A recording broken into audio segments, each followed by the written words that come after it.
Message कल किया है कि उसका एक फ्रेंड खुद उसकी डेड बॉडी हुई है, जो उसके परिवार को डायरेक्ट हैंड ओवर कर दिया गया है कुछ पैसा देके, और उसको न्यूज़ मीडिया में नहीं लाने दिया गया है। ये मैं आपके चैनल के माध्यम से बताना चाहता हूँ।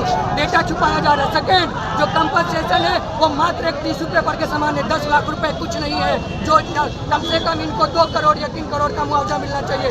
तीसरा एक्शन कि जो भी कोचिंग इंडस्ट्री में सिर्फ राव IAS की बात नहीं है कि हम राव IAS के 2-3 अधिकारी हायर ऑफिशियल्स को जेल में डाल दिए एक्शन लेने। यहाँ पे जितने कोचिंग इंडस्ट्री को इशू नोटिस हुआ है सबको एक विदिन अ टाइम फ्रेम में जवाब मांगा जाए और ये पब्लिक डोमेन में लाया जाए, ना कि सिर्फ एक अथॉरिटी और एक कार्यालय दफ्तर तक कार्रवाई सीमित रह जाए। और हमारा सबसे बड़ी मांग है कि एक स्टूडेंट यूनियन के लिए भी बॉडी ऑर्गेनाइज किया जाए, जहाँ पे हम अपनी यहाँ के लोगों का, यहाँ के जो लैंड लॉर्ड्स हैं, यहाँ के जो कोचिंग माफिया हैं, इनकी जो मनमानी चलती है, तो हम अपनी बात रख सकें उस स्टूडेंट यूनियन और बॉडी के थ्रू, क्योंकि इनकी तो अपनी खुद की एक लॉबी बनी हुई है जो समय में काम करते हैं। दूसरी बात, यहाँ का जो कोचिंग फेयर है, यहाँ का जो रूम रेंट है, इस पर भी एक रूल रेगुलेशन आना चाहिए कि आप हर एक साल कितना इसका सीलिंग अमाउंट हो, कितना बढ़ा सकते हैं। यहाँ का जो FCI है वो यहाँ के सभी PG का, सभी का इनका फूड अप्लायंसेस का कंप्लायंस करना चाहिए।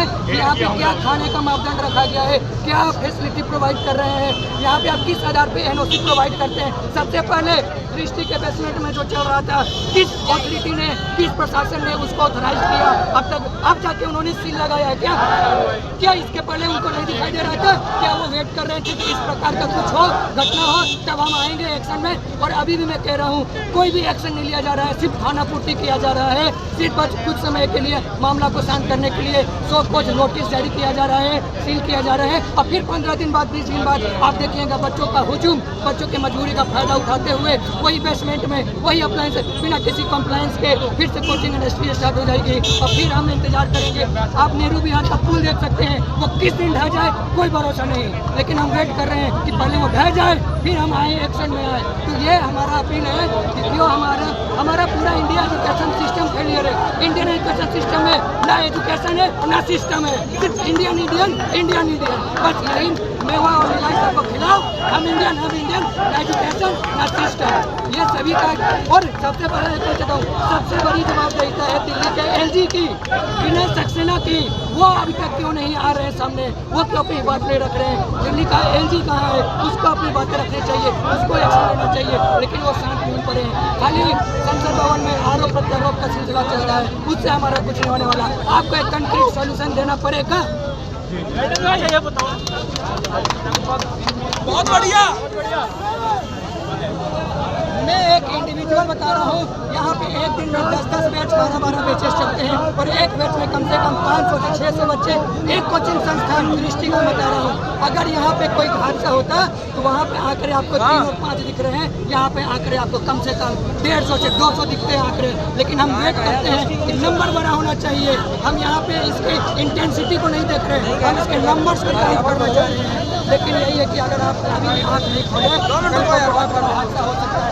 अगर हम देश के राजधानी में सुरक्षित नहीं है तो हम क्या उम्मीद करें बिहार से, क्या उम्मीद करें? बहुत बढ़िया। ये दर्द छात्रों का झलक रहा है, दर्द जैसे कि करोड़ बात पुलिस अभी आके हमें कह रहे कि तुम लोग ज्यादा कर रहे हो, तुम लोग गलत कर रहे हो। हम गलत कर रहे हैं, हम गलत कर रहे हैं, आप क्या कर रहे हैं? वो सही कर रहे हैं क्या? ये जो कोचिंग इंडस्ट्री जो चल रही है, आप अपना दल्लागिरी बंद करें, आप घूसखोरी बंद करें। हर एक हफ्ता वसूली की जाती है और सब क्लीन चिट दे दिया जाता है। सब पुलिस प्रशासन का, लोकल का भी पूरी मिली भगत है। इस पे इसकी कानून चाहिए।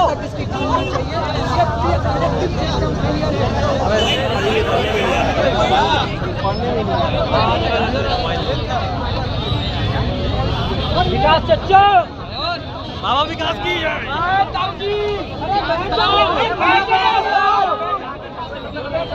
भैया।